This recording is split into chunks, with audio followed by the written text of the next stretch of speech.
Praise the Lord. Praise the Lord. Praise the Lord. Once again, we welcome you all here in the precious name of Lord Jesus Christ. The mic off is John. Shall we bow our heads and shall we pray? And let me pray that let Lord lead us today in His holy presence. தலைகளை தாழ்த்தி நாம் ஜெபிப்போம். Lord, we thank and we praise you for this wonderful time of praise and worship, Lord. Lord, we glorify your name, we magnify your name, Lord Jesus. Lord, as we are going to meditate your living word today, Lord Father, Lord, we pray, Lord, let no man's voice be heard today, but your voice to be heard. So, Lord, we pray that today, Lord, Holy Spirit, you move in us, upon us, and around us today, Lord. And Lord, as we hear your voice today, Lord Father, as your word says, not to just harden our hearts today, Lord, but Lord, open our hearts to your word so that, Lord, you can come in and dine with us today, Lord. This we ask and receive in Jesus' most wonderful name. Hear my heavenly Father. Amen. Praise the Lord. Today we are going to see a topic, and I want to name that topic as lost but found. இன்றைக்கு நம்ம பார்க்க போற தலைப்பு என்னவென்றால் தொலைந்து போனேன் ஆனால் கண்டுபிடித்தேன். Amen. Lost but found. தொலைந்து போனேன் ஆனால் Shall we கண்டுபிடிக்கப்பட்டேன். read the portion of Bible first? Then we'll go into the word. We all open with me Luke chapter 19, verse 1 to 10. நாம் வேத வாக்கியங்களை படிப்போம். அதற்கு பிறகு நாம் போவோம். I will Luca read in 19. I will read in English. You open with me Luke chapter 19, verse 1 to 10. லூக்கா 19 1 10 வரைக்கும். Then Jesus entered and passed through Jericho. Now behold, there was a man named Zacchaeus, who was a chief tax collector, and he was rich. And he sought to see who Jesus was, but could not because of the crowd, and for he was of short stature. Verse 4. So he ran ahead and climbed into a sycamore tree to see Jesus, and he was going to pass that way. And when Jesus came to the place, he looked up and saw him and said to him, Zacchaeus, make haste and come down, for today I must stay at your house. So he made haste and came down and received him joyfully. Verse 7. But when they saw it, they all complained, saying, he has gone to be a guest with a man who is sinner. Verse number 8. Then Zacchaeus stood up and said to the Lord, look, Lord, I give half of my goods to the poor, and if I have taken anything from anyone by false accusation, I restore fourfold.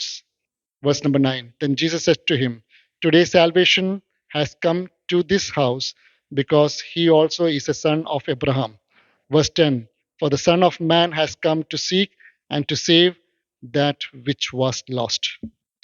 Can we read in Tamil, please?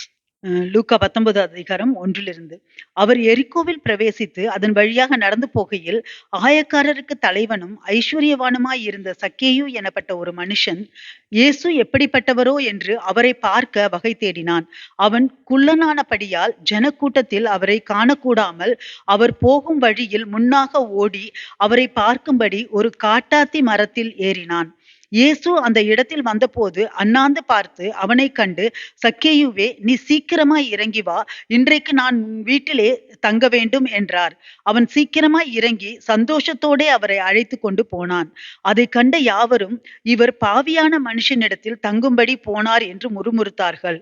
சக்கேயு நின்று கர்த்தரை நோக்கி, ஆண்டவரே, என் ஆஸ்திகளில் பாதியை ஏழைகளுக்கு கொடுக்கிறேன். நான் ஒருவனிடத்தில் எதையாகிலும் அநியாயமாய் வாங்கினது உண்டானால் நாளத்தனையாக திரும்ப செலுத்துகிறேன் என்றான். இயேசு அவனை நோக்கி, இன்றைக்கு இந்த வீட்டுக்கு ரட்சிப்பு வந்தது, இவனும் ஆபிரகாமுக்கு குமாரனாய் இருக்கிறானே. 10வது வசனம். இழந்து போனதை தேடவும் ரட்சிக்கவுமே மனுஷகுமாரன் வந்திருக்கிறார் என்றார். Praise the Lord. This portion of the Bible, many of us have read, we studied, we heard from when we were small until now also. இந்த வேதத்துல உள்ள இந்த பகுதியை நாம பல பேர் படிச்சிருக்கிறோம், நாம கேட்டிருக்கிறோம், சின்ன பிள்ளையில இருந்து இன்றைக்கு வரைக்கும். But more than what we have heard and what we have studied, there are deep theological revelations within this portion of Bible.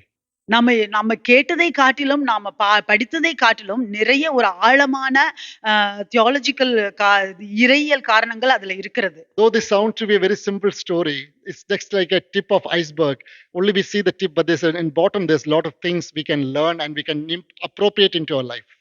அது நம்ம பார்க்கிறதுக்கு ரொம்ப ஒரு எளிதான கதையாக இருந்தா கூட, ஆனா அதுல வந்து நிறைய காரியங்கள் இருக்கிறது, நிறைய நாம் கற்றுக்கொள்ள வேண்டியதும் இருக்கிறது அதுல. Praise the Lord. தேவனுக்கு ஸ்தோத்திரம். Now this story says like this: Jesus is coming, Jesus is going to Jerusalem and he's passing through Jericho. இந்த கதையின்படி வந்து இயேசு ஜெருசலேமுக்கு போகிறார், அது எரிகோவின் வழியாக அவர் கடந்து செல்கிறார். But just want to remember a foreshadow of this story, this incident was in the previous chapter, was in chapter 18. Jesus is healing a blind man. Keep this in your head. இதை நீங்க மனசுல வச்சுக்கோங்க. இந்த இந்த அதிகாரத்துக்கு முன்னாடி அதிகாரத்துல 18வது அதிகாரத்துல அவர் ஒரு குருடனை குணமாக்குகிறார். You know, one of the blind man was sitting on the side and Jesus was passing through and he asked, who is this passing through? And one of the crowd says, he's the Jesus of Nazareth. And he immediately shouts to Jesus saying that, Jesus, son of David, have mercy upon me. அவர் உங்களுக்கு நீங்க கேட்டிருப்பீங்கல்ல, அவர் ஒரு குருடன் வந்து அந்த வழி அருகே அவன் உட்கார்ந்து கொண்டு அவன் இயேசு அந்த பக்கமாக போகும் பொழுது அவன் கேட்டான், யாரு அதுன்னு. அவங்க வந்து அவர் இயேசு, நசரேயனாகிய இயேசு என்று சொன்னார்கள். உடனே அவன் வந்து, தாவீதின் குமாரனே இயேசுவே என்னை சுகமாக்கும் என்று அவன் சொன்னான். And the crowd tried to shush him, saying that don't keep your voice down. ஆனா அந்த கூட்டம் எல்லாரும் அந்த குருடனை வந்து, நீ சத்தம் போடாத, அமைதியா இருன்னு அவனை வந்து அடக்கி வச்சாங்க. But Jesus hears his voice. ஆனால் இயேசு அவனுடைய குரலை கேட்டார். And asked him, what do you want me to do to you? அவர் கேட்டார், நான் என்ன செய்ய வேண்டும் என்று நீ விரும்புகிறாய்? And the blind man says, I want to see. அந்த குருடன் சொன்னார், நான் பார்க்க வேண்டும். And Jesus says, you are healed according to your faith. இயேசு சொன்னார், உன்னுடைய விசுவாசத்தின்படி நீ சுகமானாய் என்று சொன்னார். Praise Lord. Keep this incident back in your mind because it's very much related to this story also. இந்த கதையை நீங்க உங்க மனசுல ஞாபகம் வைத்துக் கொள்ளுங்கள். அது நம்ம பார்க்க போகிற இந்த கதையோட தொடர்பு உள்ளதாக இருக்கிறது. Because throughout in Jesus' ministry, Jesus healed many of the blind people. அவருடைய இயேசுவினுடைய ஊழியத்துல பல குருடர்களை அவர் குணமாக்கி இருக்கிறார். Will you and me have ever asked Jesus, why do you healed, though Jesus healed many people, why particularly blind people is been mentioned in the Bible? நீங்களும் நானும் கேட்டிருக்கிறோமா? நிறைய பேரை இயேசு குணமாக்கி இருந்தா கூட வேதத்துல வந்து நிறைய குருடர்களை பத்தி குறிப்பிடப்பட்டிருக்கிறது என்று. You see blind people, leprous people, lame man, this all has very big incidents or very big what to say importance in the Bible. நம்ம வேதத்துல நம்ம பாக்குறோம், குருடர்கள், தொடு நோயாளிகள், அவங்களுக்கெல்லாம் வந்து அந்த வேதத்துல ஒரு முக்கிய பங்கு இருக்கிறது. But that is not our topic today. அது இல்ல நம்மளுடைய தலைப்பு இன்றைக்கு. But keep these incidences in your mind, back of the mind. இந்த காரியங்களை எல்லாம் நீங்க உங்களுடைய மனதில் வைத்துக் கொள்ளுங்கள். Now Jesus is going to Jerusalem through Jericho. இயேசு எருசலேமுக்கு எரிகோவின் வழியாக போகிறார். And Bible says there was a big crowd was following Jesus. வேதம் சொல்லுகிறது இயேசுவை சுத்தி திரளான ஜனங்கள் போகிறார்கள். Now there's a reason why big crowd is there, because the crowd is also going to Jerusalem to celebrate Passover. ஏன் அந்த திரளான ஜனங்கள் போகிறார்கள் என்றால், அவர்களும் எருசலேமுக்கு அந்த பஸ்கா பண்டிகையை கொண்டாட போகிறார்கள். You know, when we were celebrating the Lord's table today afternoon, இன்றைக்கு நாம வந்து அந்த தேவனுடைய அந்த திருவிருந்தை நாம் பங்கு கொள்ளும். And we heard about the Passover. நாம் அந்த பஸ்கா பண்டிகையை குறித்து கேட்டோம். Passover is nothing but the children of Israel celebrating the deliverance what God gave them from the clutches of Egypt. அந்த பஸ்கா பண்டிகை என்பது ஒன்றுமில்லை, அந்த இஸ்ரவேல் ஜனங்களை தேவன் எகிப்தில இருந்து அந்த கட்டுக்கள்ல இருந்து அவர் விடுவிக்கிறதை குறித்து தான் சொல்லப்படுகிறது. And every year, time after time, the children of Israel were asked to celebrate this feast. This is one of the 12 feasts which God has declared in the Bible. ஒவ்வொரு வருஷமும் அந்த தேவனுடைய பிள்ளைகளை, இஸ்ரவேல் ஜனங்களை அந்த பஸ்கா பண்டிகையை கொண்டாடும்படி அவர் சொல்லப்பட்டிருக்கிறது. அது அந்த பண்டிகைகள் 12 ஒன்றாக இருக்கிறது. So it is celebrated in Jerusalem. அது எருசலேமில் கொண்டாடப்படுகிறது. People from different parts of Israel, they are coming through Jericho, through this part. இஸ்ரவேல் ஜனங்கள் வேற இடங்கள்ல உள்ளவர்கள் எல்லாரும் அந்த எரிகோ வழியாக தான் ஜெருசலேமுக்கு போகிறார்கள். And Jesus is in the center there. அங்க இயேசு கிறிஸ்து மையமாக இருக்கிறார். Which makes the incident more important. அது அந்த காரியத்தை வந்து இன்னும் அதிக முக்கியத்துவம் கொடுக்கிறது. Because by this time Jesus is going to Jerusalem because this will be his last tramp entry to Israel. to Jerusalem. இது வந்து அவர் எருசலேமுக்கு போகிற கடைசி ஒரு மகத்தான ஒரு நுழைவாக இருக்கிறது. Because he knows that he is going to be crucified. This is his last journey to Jerusalem. ஏனெனில் அவருக்கு தெரியும் இதுதான் அவருடைய கடைசி பயணம் எருசலேமுக்கு, அங்க அவர் வந்து சிலுவையில் அறைய போகிறார்கள் And என்று. Jesus had done many miracles a few weeks before. Jesus has raised Lazarus from the death, Lazarus of Bethany from the death. அவர் வந்து இதற்கு முன்பாக பல அற்புதங்களை அதிசயங்களை அவர் செய்திருக்கிறார். கொஞ்சம் வாரங்களுக்கு முன்பாகவும் லாசருவை மரித்தோரிலிருந்து எழுப்பினார், உயிர்த்து எழுப்பினார். And just a couple of days before he healed the blind man. 2 நாட்களுக்கு முன்பாக அந்த குருடனையும் அவர் குணமாக்கினார். And the crowd knows about Jesus. They say that he's a powerful man. எல்லாருக்குமே அந்த கூட்டங்களுக்கு எல்லாம் தெரிந்தது இயேசு கிறிஸ்து ஒரு வல்லமையான ஒரு மனிதர் And என்று. these people all are following Jesus so that I can receive some signs and wonders. அந்த ஜனங்கள் எல்லாம் இயேசுவை பின்பற்றி போகிறார்கள், அவர்களும் ஏதாவது ஒரு அற்புதம் அடையாளமே பெற்றுக்கொள்ள முடியுமா Because என்று. that was Jesus' comment himself. This crowd is following not for signs and wonders. They are following me. இயேசுவே சொல்லி இருக்கிறார், இந்த ஜனங்கள் எல்லாம் இந்த அற்புதங்களுக்காக என்னை தொடர்ந்து வருகிறார்கள் என்று. So as soon as he comes to Jericho, Jericho is one of the oldest city in Israel. அவர் எரிகோவுக்கு வந்தார். எரிகோ என்பது வந்து அந்த இஸ்ரேல்லேயே ஒரு பழமையான ஒரு நகரம். And it has a great significance when we see the history of Israel. அந்த இஸ்ரேலோட அந்த அந்த வரலாற்றை பார்த்தோம்னா அது ஒரு முக்கியமான ஒரு முக்கியத்துவம் இருக்கிறது. You know Jericho, when Joshua, when children of Israel went around, the wall of Jericho fall down. உங்களுக்கு தெரியுமா, ஜோஷுவா கூட பிள்ளை அந்த இஸ்ரவேல் ஜனங்கள் எல்லாம் போன போது எரிகோ மதில் விழுந்தது. The city is associated with curse. அந்த அந்த பட்டணமானது அந்த சாபத்தோடு கூட The இணைக்கப்பட்டிருக்கிறது. city is associated with restoration of God's power. தேவனுடைய வல்லமையினால அந்த பட்டணம் வந்து புதுப்பிக்கப்படுகிறதுக்கும் தொடர்பு This உள்ளது. city Jericho is known to be one of the rich cities in Jerusalem, in Israel. இஸ்ரேல்லேயே அந்த எரிகோ பட்டணம் வந்து மிகவும் ஒரு ஐஸ்வர்யமான ஒரு பட்டணம். According to the history says that there are 3 main regions of tax collection in Israel. அந்த வரலாற்றின்படி இஸ்ரேல்ல வந்து 3 பிரதான இடங்கள் இருக்கிறது அந்த வரி வசூலிக்கிறதுக்கு. It is like பட்டணம் Judea in the south is a main center. Judea in the south. தெற்கு பகுதியில ஜூடியா. The Jericho also comes under Judea. எரிகோவும் அந்த ஜூடியா கீழ வருகிறது. On the center will be Samaria, on the center belt. நடுவுல வந்து சமாரியா இருக்கிறது. And on the north will be Galilee. வடக்கு பக்கத்துல வந்து கலிலி இருக்கு. So these 3 centers are placed in such a way that they were the main tax collection centers of Israel. இஸ்ரேலுக்கு அந்த 3 பட்டணங்களுமே வந்து ஒரு முக்கியமான பிரதானமான வரி வசூலிக்கிற பட்டணங்களாக இருக்கிறது. And Jericho is one of the main trade routes to all these places. அந்த எரிகோ வந்து இன்னும் அந்த வியாபார துறையில் உள்ளவர்கள் எல்லாம் போகிற வழியாக முக்கியமான ஒரு பகுதியாக இருக்கிறது. You know what is mean by trade route? Means all the goods goes through that route to different part of Jerusalem, different part of Israel. அந்த வியாபாரத்துக்கு போகிற எல்லா பொருட்களுமே அந்த எரிகோ வழியாக தான் போகும். Like wood, மரம், textiles, துணிகள், wine, அந்த திராட்சை ரசம் எல்லாம், dates, and most important is salt. உப்பு. Salt, no? Because salt is considered to be very expensive than gold at those days. அந்த நாட்கள்ல வந்து அந்த உப்பானது பொன்னை காட்டிலும் இன்னும் அதிகமான விலையாக இருக்கு. So compared to all these 3 regions of tax collection, Jericho is considered to be one of the richest tax collection center according to the history of this place. இந்த வரலாற்றின்படி இந்த 3 வரி வசூலிக்கிற இடத்திலும் இந்த எரிகோங்கிறது 3ஐ காட்டிலும் இன்னும் அதிகமான நல்ல ஒரு ஐஸ்வர்யமான ஒரு முக்கியமான பட்டணமாக இருக்கிறது வரி வசூலிக்கிறதுல. And verse number 2 says, now behold, there was a man named Zacchaeus who was the chief tax collector and he was rich. இரண்டாவது வசனத்துல சொல்லப்படுகிறது, ஆயக்காரருக்கு தலைவனும் ஐஸ்வர்யனுமாய் இருந்த சக்கேயு எனப்பட்ட ஒரு மனுஷன். Now if you read Bible from cover to cover, வேதத்தை நீங்க வந்து பக்கத்துக்கு பக்கம் படித்தீர்கள் என்றால் we come across lot of tax collectors. நம்ம நிறைய வரி வசூலிக்கிறவர்களை பற்றி பார்ப்போம். One of the disciple of Jesus was a tax collector. Who was it? இயேசுவினுடைய சீஷர் ஒருவர் வந்து வரி வசூலிக்கிறவர் Matthew. But you will never see any tax collector named as chief tax collector in the Bible other than Zacchaeus. இந்த சக்கேயுவை தவிர மத்த வரி வசூலிக்கிறவர்கள் யாருமே வந்து தலைவன், ஆயக்காரருக்கு தலைவன் என்று சொன்னதில்லை. சக்கேயு மட்டும்தான் ஆயக்காரருக்கு தலைவன் என்று சொல்லப்படுகிறது. You can search the Bible and you can find out, but when I looked in through, I can't find anyone who has a title called the chief tax collector. நீங்க போய் பார்க்கலாம். நான் பார்த்த வரைக்கும் எதுலயுமே வந்து ஒரு பிரதான வரி வசூலிக்கிறவன் என்று சொல்லப்படவில்லை Now, சக்கையோ தவிர. now there's a importance of this word chief tax collector. Why Luke is placing this word here? எதற்காக லூக்கா அந்த அதிகாரத்தை எழுதினவர் அவர் ஏன் இதை சொல்கிறாருன்னா அதுக்கு ஒரு முக்கியமான காரணம் இருக்கிறது. Now consider this one word Zacchaeus. இந்த சக்கேயோஸ் இந்த ஒரு வார்த்தையை எடுத்தீங்கன்னா In Hebrew, the word Zacchaeus is translated as Sakai. எபிரிய பாஷையில இந்த சக்கேயோஸ் வந்து ஜக்காயின்னு சொல்லப்படுகிறது. When we bring the original translation Sakai has a great meaning. அந்த ஜக்காயங்கிறதுக்கு வந்து பெரிய அர்த்தம் இருக்கிறது. Sakai word means pure.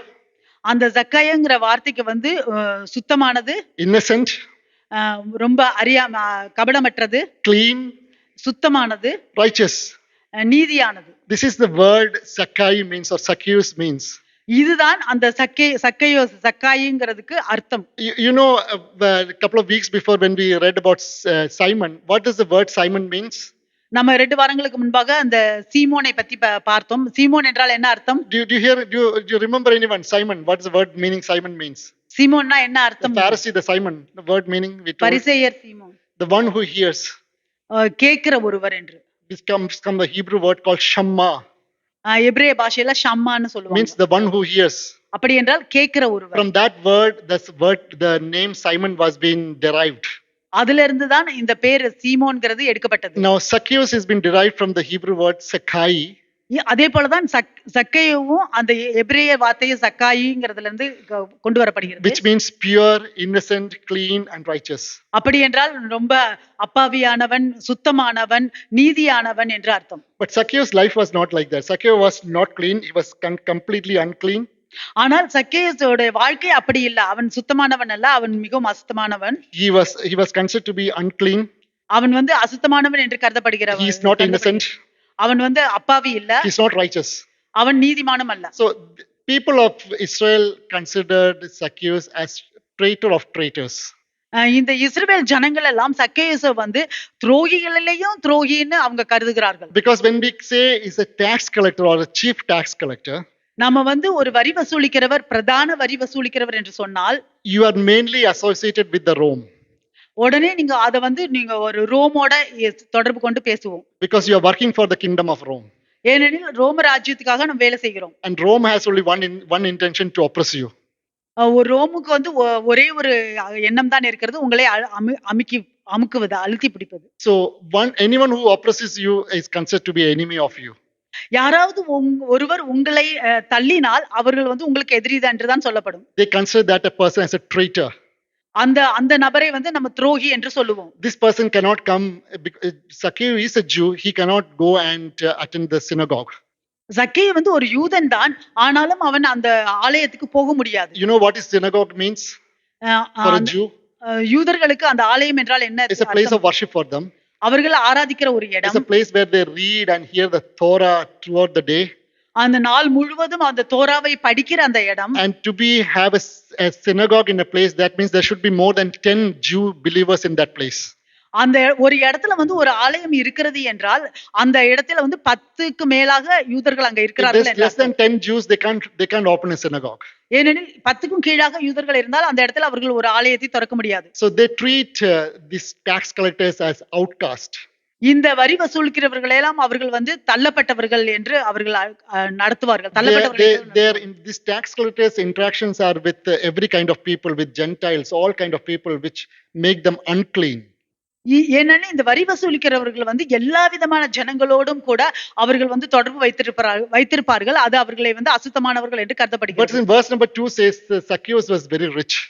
ஆனால் இரண்டாவது வசனத்துல சொல்லப்படுகிறது சக்கேயஸ் வந்து ஐஸ்வரியமானவன் என்று. Though he has all those things, because he is the chief tax collector, he had an isolated life in his life was very isolated. அவனுக்கு எல்லாமே இருந்தாலுமே அவன் வந்து ஒரு பிரதான வரி வசூலிக்கிறவனாக இருக்கிறதுனால அவனுடைய வாழ்க்கை வந்து தனிமையாக இருந்தது. Now remember, Zacchaeus is an isolated man. Most of the tax collectors, they are considered to be isolated because they are unclean people. நீங்கள் ஞாபகத்தில் வைத்துக் கொள்ளுங்கள், சக்கேயு வந்து ஒரு தனிமையில இருக்கிறவன். சக்கேயு மட்டுமல்ல, எல்லாருமே வரி வசூலிக்கிறவர்கள் எல்லாருமே அவர்கள் வந்து தனிமையில் இருக்கிறவர்களா தான் அவர்கள் இருப்பார்கள். You heard something called ceremonial unclean in Bible. Ceremonially unclean. நீங்கள் வந்து வேதத்துல கேள்விப்பட்டிருக்கிறீர்களா அந்த இந்த சடங்குகளின்படி அசுத்தமானவன் என்று? You know, when in Old Testament, when you read something like this, if you have diagnosed as having leper, you cannot come into the presence of people. பழைய ஏற்பாட்டுல நீங்க பார்த்திருப்பீங்க, நீங்க உங்களுக்கு தொழுநோய் இருக்கிறது என்றால் நீங்கள் ஜனங்களுக்கு முன்பாக வர முடியாது. You know, the lady who has 12 years of bleeding, she was considered to be unclean. She couldn't come to the presence of the God. உங்களுக்கு தெரியும்ல, 12 வருஷமா அந்த அந்த உதிரத்துல இருந்த அந்த ஸ்திரீயானவள் அவ வந்து அசுத்தமானவள் என்று கருதப்படுகிறாள். ஜனங்களுக்கு முன்பாக வர முடியாது. Like there are certain things in Bible, if you do, you are considered to be unclean. சில காரியங்கள் அப்படிதான் வேதத்துல வந்து நீங்க செய்கிற காரியங்கள் அது வந்து உங்களை அசுத்தமானவர்கள் என்று கருதப்படுகிறது. If you go and touch a dead body, you are considered to be unclean for 7 days or 8 days. ஒரு செத்த சடலத்தை நீங்க போய் தொட்டீர்கள் என்றால் 10-12 நாளைக்கு நீங்க வந்து அசுத்தமானவர்கள் என்று கருதப்படுகிறது. There are a lot of unclean, ceremonially declared unclean in the Bible. சடங்காச்சாரத்தின்படி அசுத்தமானவர்கள் என்று நிறைய காரியங்கள் அப்படியாக கருதப்படுகிறது. That means you cannot come to the synagogue or you cannot come in touch with any people. அப்படி என்றால் நீங்கள் அந்த தேவாலயத்துக்கு வர முடியாது, ஜனங்களை நீங்க யாரு கூடயும் வந்து அவர்களை தொட முடியாது, அவர்களோடு தொடர்பு கொள்ள முடியாது. That is why that lady who had 10-12 years of bleeding, she hid and came and touched the hem of the cloth of Jesus Christ. அதனால்தான் 12 வருஷங்கள் உதிரத்தில் இருந்த அந்த ஸ்திரீயானவள் அவள் மறைத்து கொண்டு ஒளிந்து கொண்டு வந்து இயேசுவினுடைய அந்த ஆடையை அவர் தொட்டாள். So when you take the social status ladder or social ladder on those days, அந்த நாட்கள்ல நீங்க சமுதாயத்தின்படி அந்த அந்த கணக்கு எடுத்தீர்கள் என்றால், you understood what I mean when I say social status. நீங்கள் அந்த சமுதாயத்தின்படி அவர்களுடைய நிலை என்று சொல்லப்படுகிறது. When we go back in India, I don't know, different parts of world, we have different status. If we take a religion, there'll be high status will be there, middle class will be there, lower class will be there, lowest class will be there. Then they say, I don't want to use the names, but you know what I'm speaking here, yeah? இங்க வந்து நம்ம இந்தியால பார்த்தோம்னா கூட அவங்களுடைய மதத்தின்படி அவங்க வந்து இவங்க வந்து உயர்ந்த ஜாதி, இவங்க வந்து தாழ்ந்த ஜாதி, அப்படி அவங்கள வந்து வேற வேற பகுதியாக பிரிப்பார்கள். In olden days we have slavery, so they are called untouchables. You can't come in front of the house. If you want to sit, you need to sit behind the house. You won't give any plate to have food. They'll dug the holes on the floor and you need to drink and eat from that floor. Those kind of things were there in those days. அந்த காலத்துல வந்து பார்த்தோம்னா அடிமைகள் எல்லாம் இருப்பார்கள். அவர்கள் வந்து வீட்டுக்கு முன்னாடி வர முடியாது, வீட்டுக்கு பின்னாடி தான் இருக்க வேண்டும். அவங்களுக்குன்னு சாப்பாடு கொடுக்கறது, தண்ணி கொடுக்கறதெல்லாம் வந்து அவங்க தட்டுல கொடுக்க மாட்டாங்க. அவங்க அந்த இடத்துல ஒரு குழி தோண்டி அதுல தான் வைப்பாங்க. இந்த மாதிரியான காரியங்கள்லாம் இருந்துச்சு. So this is what I mean by social ladder or social status. இதுதான் நான் சமுதாயத்தின்படி அவர்களுடைய ஒவ்வொருத்தருடைய நிலையும் ஒவ்வொருத்தருடைய மதிப்பும் இருக்கிறது என்று சொன்னேன். In time of Jesus also there was social status, social ladder was there. இயேசுவின் காலத்திலும் அதே போல சமுதாயத்தின் நிலை, சமுதாயத்தின்படி யார் உயர்ந்தவர்கள் தாழ்ந்தவர்கள் என்றெல்லாம் இருந்தது. But that was not been instituted by Jesus. ஆனால் அது இயேசுவினால நியமிக்கப்படவில்லை. This has been instituted by Pharisees, Sadducees and people of Israel themselves. இது வந்து பரிசேயர்கள், சதுசேயர்கள் இல்ல இஸ்ரவேல் ஜனங்களே அவர்களே நியமித்தது. And if you see the social status ladder, the tax collectors are supposed to be the bottommost people actually. அந்த சமுதாயத்தின் நிலையின்படி அந்த ஏணியில பாத்தீங்கன்னா இந்த வரி வசூலிக்கிறவர்கள் வந்து அடியில இருப்பாங்க. You still have one more group, they'll be called the destitutes who will be having leprosy, those kind of people.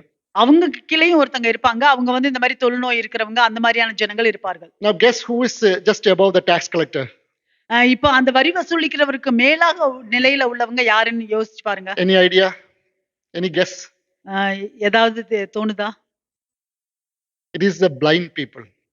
அவர்கள் வந்து குருடான ஜனங்கள். Blind people were considered to be sinners. Blind people and disabled people were considered to be sinners at that time.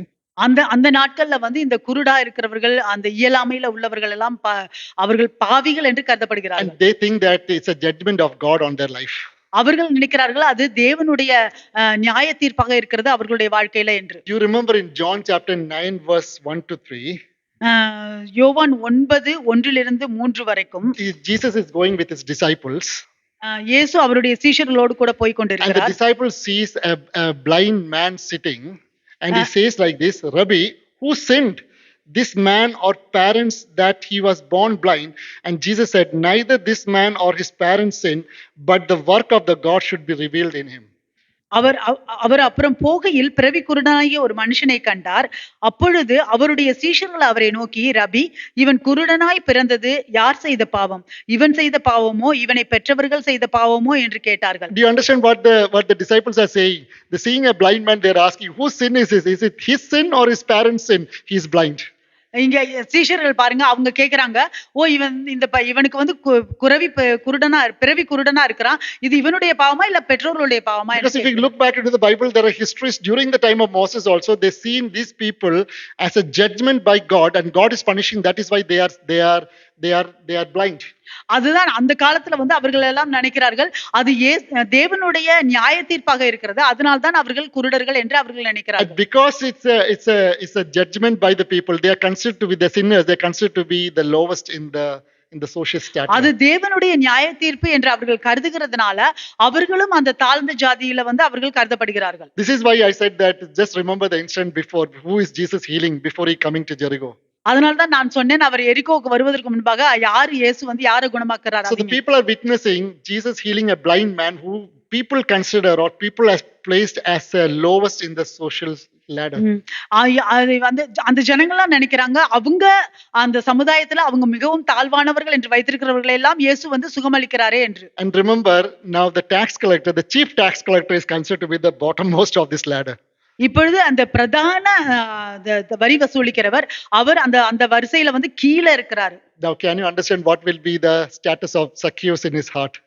நீங்க உங்களுக்கு புரியுறதா எப்படி சக்கேயுவோட இதயத்துல என்ன மாதிரியான எண்ணம் இருந்திருக்கும்னு? He is very powerful man. He is a very powerful man. அவன் மிகவும் வல்லமையானவன். He is very rich man. அவன் மிகவும் ஐஸ்வர்யமானவன். But he can't interact with any people. No people will invite. He can't invite to anyone's house. He won't be invited to any house, or nobody will come to his house also. அவனை யார் வீட்டுக்கும் அவனை வந்து கூப்பிட மாட்டாங்க. சக்கேயுவும் அவனுடைய வீட்டுக்கு யாரையும் கூப்பிடவும் முடியாது. And he will be surrounded by these outcast people who he has employed to collect the tax. அவன் தள்ளப்பட்டவர்கள் என்று கருதப்படுகிறவர்களோட தான் அவன் இருப்பான். அவர்கள் தான் போய் அவனுக்காக வரி வசூலித்து கொண்டு வருவார்கள். So as I told before, there is only one title in Bible which is called as a chief tax collector, is titled by Zacchaeus. நான் முதலே சொன்னது போல வேதத்துல வந்து ஒரே ஒரு நபருக்கு தான் பிரதான வரி வசூலிக்கிறவர், ஆயக்காரரின் தலைவன் என்று சொல்லப்படுகிறது, சக்கேயுவுக்கு மட்டும்தான். Now Zacchaeus worked under the Roman Empire. Zacchaeus வந்து ரோமருடைய ராஜ்யத்துக்கு கீழே இருக்கிறான். And Roman Empire was well known to collect tax from people. அந்த ரோமருடைய ராஜ்யம் வந்து இந்த மாதிரி மற்றவர்களிடம் வரி வசூலிக்கிறதுக்கு மிகவும் பேர் போனது. But they won't collect directly from people. அவர்கள் நேரடியாக ஜனங்கள்ட்ட இருந்து எடுக்க மாட்டாங்க. They will have this tax collection people who goes and collect the tax. அவர்களுக்குன்னு இந்த மாதிரியான ஒரு கூட்ட ஜனங்கள் வரி வசூலிக்கிறவர்கள் இருக்கிறார்கள். அவர்கள் போய் வரி வசூலித்து கொண்டு வருவார்கள். So they have a system called tax farming. அவர்களுக்கு வந்து இந்த மாதிரியான ஒரு அமைப்பு இருக்கிறது. அது வந்து வரி வசூலிக்கிறதுக்கு குத்தகைக்கு விடுறது என்று சொல்லப்படுகிறது. It is not what we say when we say farming. It is not agriculture farm. நம்ம வந்து இந்த மாதிரி ஃபார்மிங்னு சொல்றது வந்து நம்ம நிலத்தை குறிச்சு அல்ல. They have a system called tax farming, means they have a system called leasing to collect the tax. இப்ப நம்ம இந்த மாதிரி வரி வசூலிக்கிறதுக்கு இந்த மாதிரி ஒன்னு சொன்னோம்னா, அது வரி வசூலிக்கிறதுக்கு வந்து அவர்கள் குத்தகைக்கு விடுவது. You are familiar with the word leasing. உங்களுக்கு அந்த குத்தகைக்கு விடுவது என்பது உங்களுக்கு நல்லா தெரியும்ல. Now if Roman Empire want to collect the tax, what they will do is they want someone to come and guarantee that amount to be paid to the Roman Empire. இப்ப வந்து அந்த ரோமர் அரசாங்கம் வந்து ராஜ்யம் வந்து அவர்கள் வந்து இந்த வரி வசூலிக்க வேண்டும் என்றால் அவர்கள் சில பேர் மற்றவர்களை வசூலிக்க செய்து அவர்களுக்கு ஒரு தொகையை கொடுப்பார்கள். It's not been employed by Roman Empire. அது அந்த ரோம ராஜ்யம் வந்து அவர்களை வேலைக்கு வைக்கிறதல்ல. But you need to fight for that place and you need to get that place. நீங்க அதுக்காக சண்டை போட்டு யுத்தம் பண்ணி அதை நீங்கள் பெற்றுக்கொள்ள வேண்டும். You know how to get that place is if thing like this in a village there are 100 houses are there. நீங்க எப்படி தெரியுமா அதை எடுக்க முடியும்? இப்ப ஒரு கிராமத்துல 100 வீடு இருக்குதுன்னா, and the Roman Empire will say that from that 100 houses I want 10,000 denarii a month. இப்ப அந்த ரோம ராஜ்யம் வந்து சொல்லுவாங்க, எனக்கு அந்த 100 வீட்ல இருந்தும் எனக்கு 10,000 தினாரிஸ் வேணும்னு சொல்லுவாங்க. As a tax I want 10,000 denarii. வரியாக எனக்கு 10,000 தினாரிஸ் வேணும்னு சொல்லுவாங்க. So whoever is able to come and guarantee that amount, யாரு ஒருத்தர் வந்து அந்த 10,000 தினாரிஸை வந்து நம்ம உறுதியா கொடுக்க முடியும் என்று சொல்கிறார்களோ, that post will go to that person. அந்த அந்த அதிகாரம் அவர்களுக்கு போகும். So you need to write it down saying that, okay, the Roman Empire is asking for 10,000 denarii. Now there are 4 or 5 people fighting for that. You need to write on paper, I will give you 120, they'll say that I'll give you 15,000 denarii. இப்ப 4-5 பேர் இருப்பாங்க அந்த இடத்துல. அவங்க அந்த மாதிரி 10,000 தினாரி கொடுக்க வேண்டும் என்று சொல்லும் பொழுது அங்க இருக்கிறவங்க எல்லாரும் வந்து ஒருத்தவங்க சொல்லுவாங்க 15,000 நான் கொடுக்கிறேன்னு. Someone will say that I'll give you 12,000 denarii.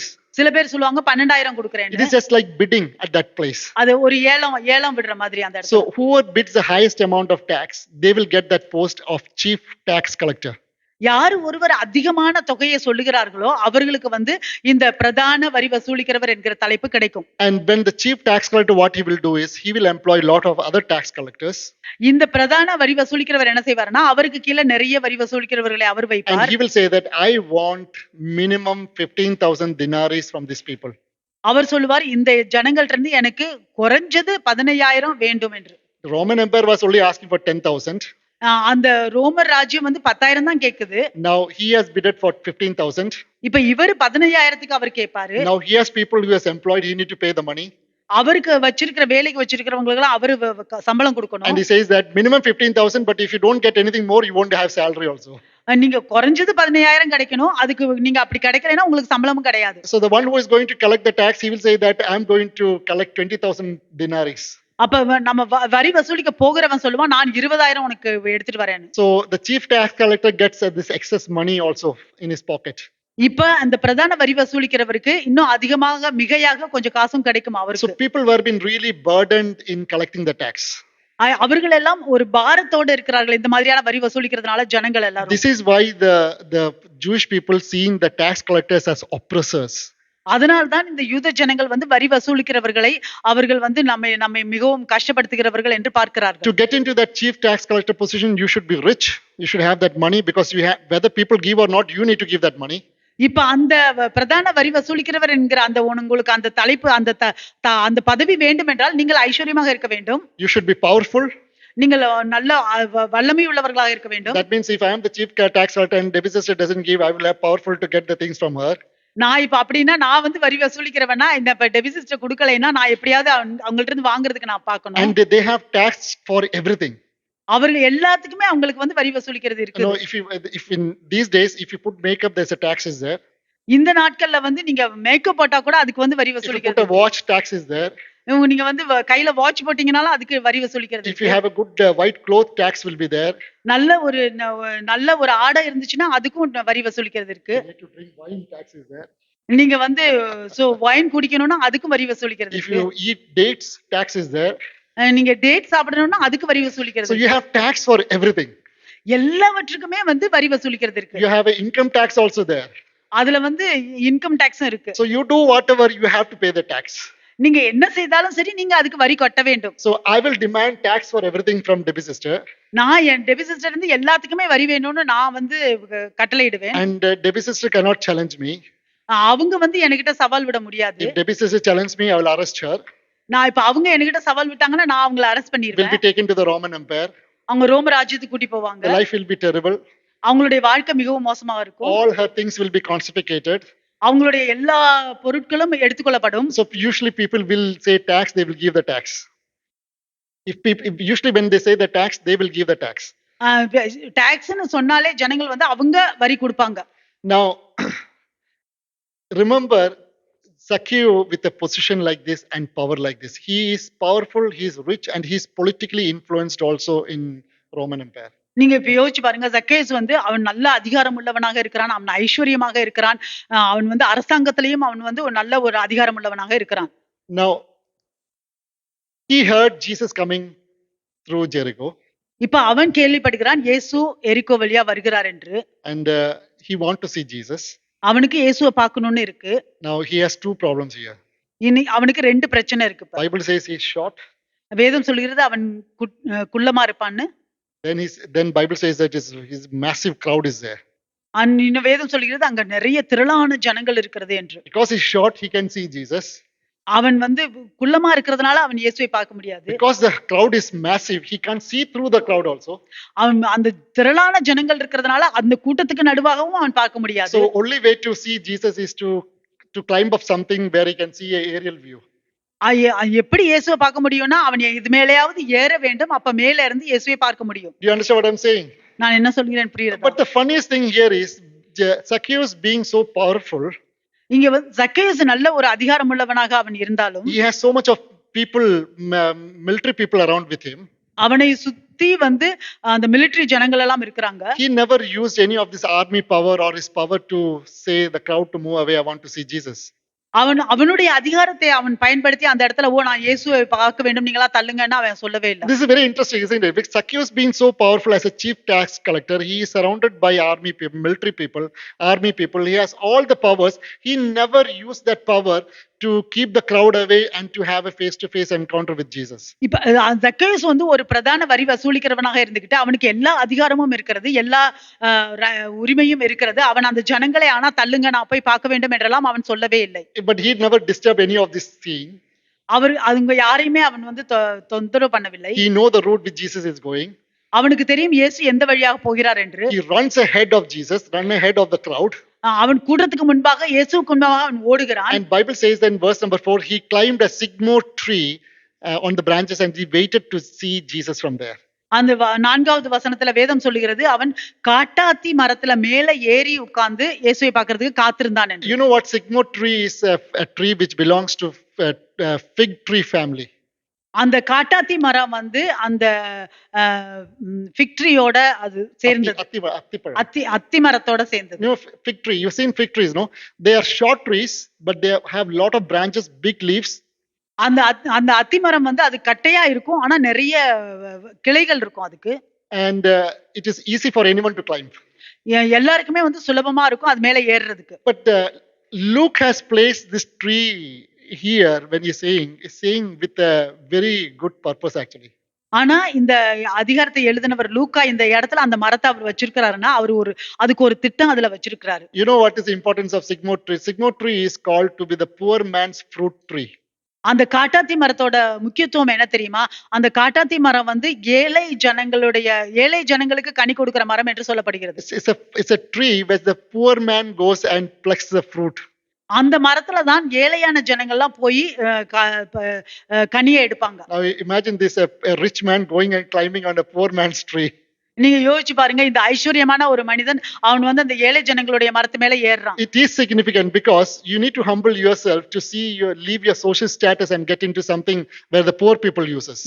அது முக்கியத்துவம் வாய்ந்தது அந்த இடத்துல. ஏன்னா நீங்க உன்னுடைய அதிகாரம் எல்லாத்தையும் நீ வந்து இறக்கி வச்சுட்டு தாழ்மையாக நீ அது மேல ஏற வேண்டும் இயேசுவை பார்க்க. It is have great and deeper influence in this portion of Bible.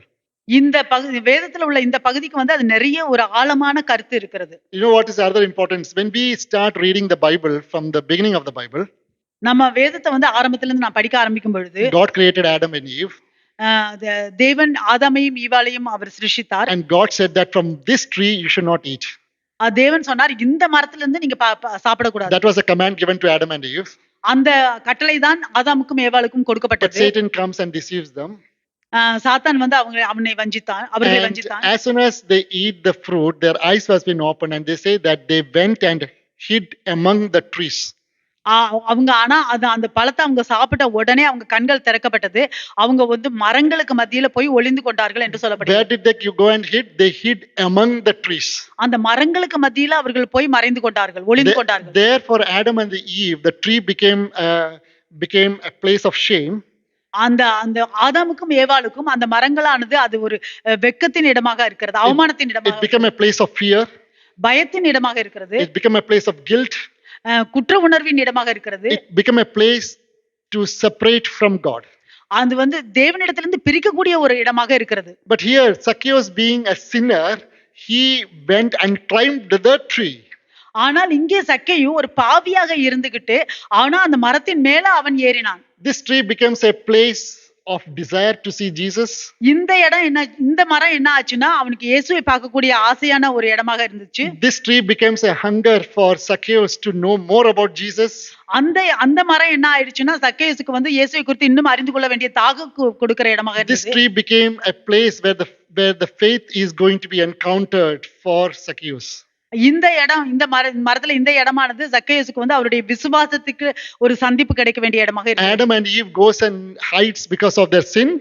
ஆதாமும் ஏவாளும் அவர்களுடைய பாவத்தினால அவர்கள் போய் ஒளிந்து கொண்டார்கள். Zacchaeus climbs because he wants to encounter with the grace. ஆனால் சக்கேயஸ் வந்து அவர் மரத்தில் ஏறினார், என்னால் அவர் இயேசுவோடு கூட அவர் ஒரு And சந்திப்பு as soon வேண்டும். as Adam and Eve went and hides among the trees, God asked only one thing. அந்த ஆதாமும் ஏவாளும் அந்த மரங்களுக்கு மத்தியில் அவர்கள் போய் ஒளிந்து கொண்ட போது தேவன் ஒரு காரியம் தான் கேட்டார். There also God calls Adam, where are you?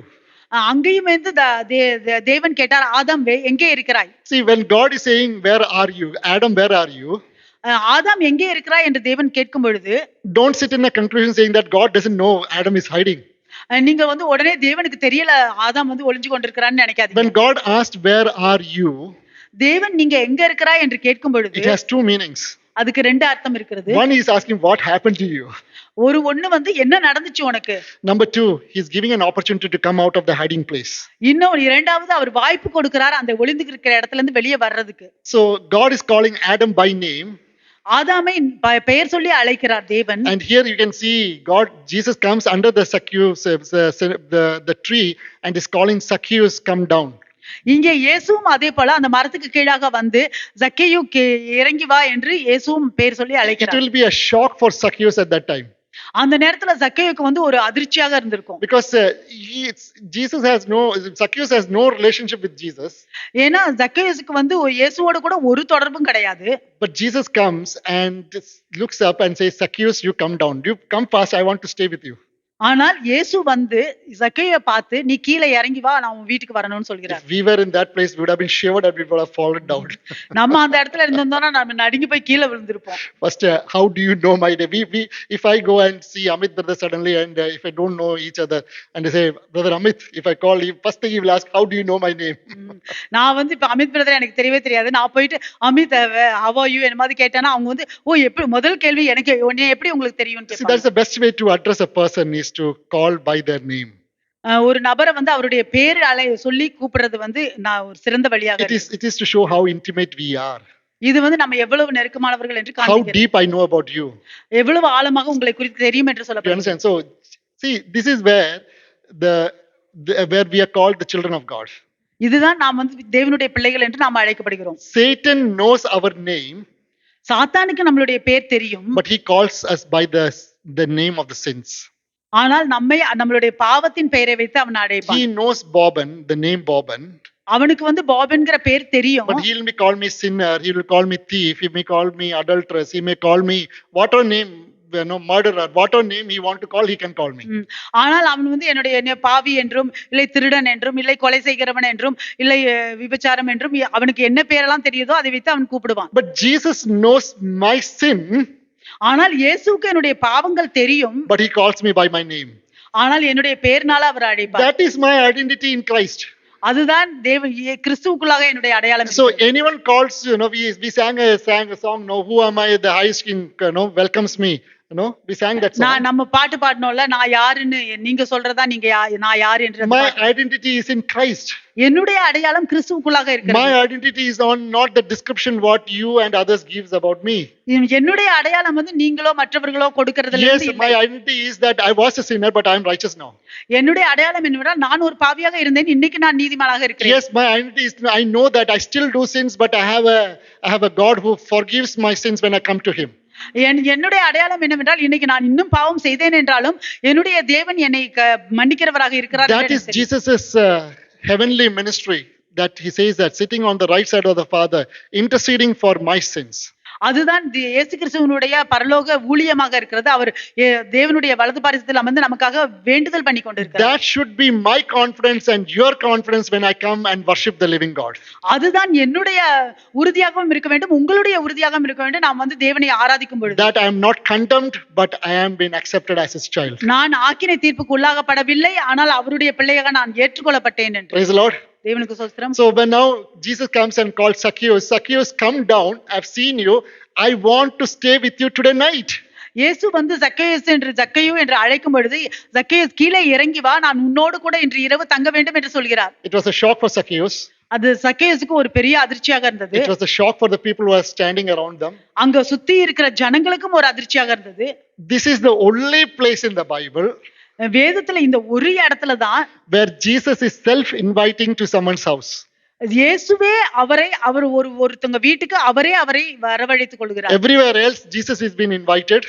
எல்லா இடத்துலயும் இயேசுவை அவர்கள் அழைத்தார்கள். But this is the only place where Jesus self invites, saying that I'm coming to your house. இந்த ஒரு இடத்துல தான் இயேசுவே அவர் அழைத்துக் கொண்டார். நான் உன் வீட்டுக்கு வருகிறேன் வா என்று சொன்னார். First it is a shock for Zacchaeus because no one has come and seen his house. சக்கேயுஸ்க்கு வந்து முதல்ல ஒரு அதிர்ச்சியாக இருந்தது. ஏன்னா யாருமே வந்து அவன் வீட்டை பார்த்தது இல்ல. Now when you read that portion of Bible, all the people around them, they are grumbling. They said, Jesus, you know everything. How you can go and spend time with this sinner? அங்க உள்ள சுத்தி உள்ளவங்க நாம் வேதத்துல படிக்கும்போது நாம் பார்க்கிறோம், சுத்தி உள்ளவங்க எல்லாம் முணுமுணுக்கிறார்கள். இந்த நபரை குறித்து உங்களுக்கு நல்லா தெரியும், இயேசு எப்படி நீங்க அவங்க வீட்டுக்கு போக முடியும் என்று. You know, a couple of weeks before, when we are meditating about that lady who came to the Simon the Pharisee's house when Jesus was having dinner, she came, she cried, she was weeping, she was washing the legs of Jesus with the tears, wiping with the hair, kissing the legs of Jesus. Remember that story? உங்களுக்கு ஞாபகம் இருக்கா? 2 வாரத்துக்கு முன்னாடி இந்த கதையை நாம பார்த்தோம் அல்லவா?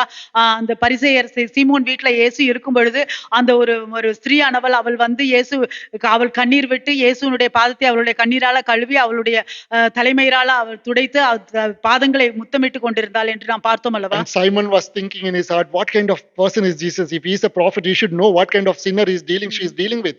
அப்பொழுது சீமோன் வந்து அவனுடைய இருதயத்துல நினைக்கிறான், என்ன மாதிரியான நபர் அந்த ஸ்திரீயானவள், இது இயேசு என்ன மாதிரியான நபர், அவருக்கு தெரிஞ்சிருக்க வேண்டும் அல்லவா அந்த அவள் என்ன மாதிரியானவள் என்று. Now the crowd is also same. They are thinking now, saying, what kind of person is Jesus? He should know. That he is a tax collector, should not go to his house. அதே போலதான் இந்த இடத்துலயும் இந்த கூட்டம் எல்லாம் நினைக்கிறார்கள், இயேசு என்ன மாதிரியான ஒரு ஆளு, அவர் வரி வசூலிக்கிறவர் என்று அவருக்கு தெரியும் அல்லவா, அவர் வீட்டுக்கு போக கூடாது என்று தெரியாதா என்று. See verse number 7. But when they saw it, they all complained, saying, he has gone to be a guest with a man who is a sinner. 7வது வசனத்துல சொல்லப்படுகிறது, அதை கண்ட யாவரும் இவர் பாவியான மனுஷனிடத்தில் தங்கும்படி போனார் என்று முறுமுறுத்தார்கள். See, this is what the culture we are still living in, because we are so judgmental, we are so legalistic about the way the Lord leads and guides the people. இன்றைக்கும் நாம் அந்த மாதிரியான உலகத்துலதான் நாம் வாழ்ந்து கொண்டிருக்கிறோம். எல்லாருமே வந்து எப்பொழுதும் ஒரு தீர்ப்பு சொல்கிறவர்களாக, குறை சொல்கிறவர்களாக தான் அந்த மாதிரியான ஜனங்களுக்கு மத்தியில் தான் இன்றும் நாம் வாழ்ந்து கொண்டிருக்கிறோம். Anyway, it didn't matter for Jesus. Jesus still went there. அது இயேசுக்கு ஒரு பிரச்சனையும் இல்லை. இயேசு ஆனால் அங்கே போனார். Jesus didn't even complain, ask the crowd why you are complaining. அந்த கூட்டத்தை பார்த்து இயேசு கேட்கவும் இல்லை, ஏன் நீங்க முணுமுணுக்கிறீங்கன்னு. Jesus goes to the house of Zacchaeus.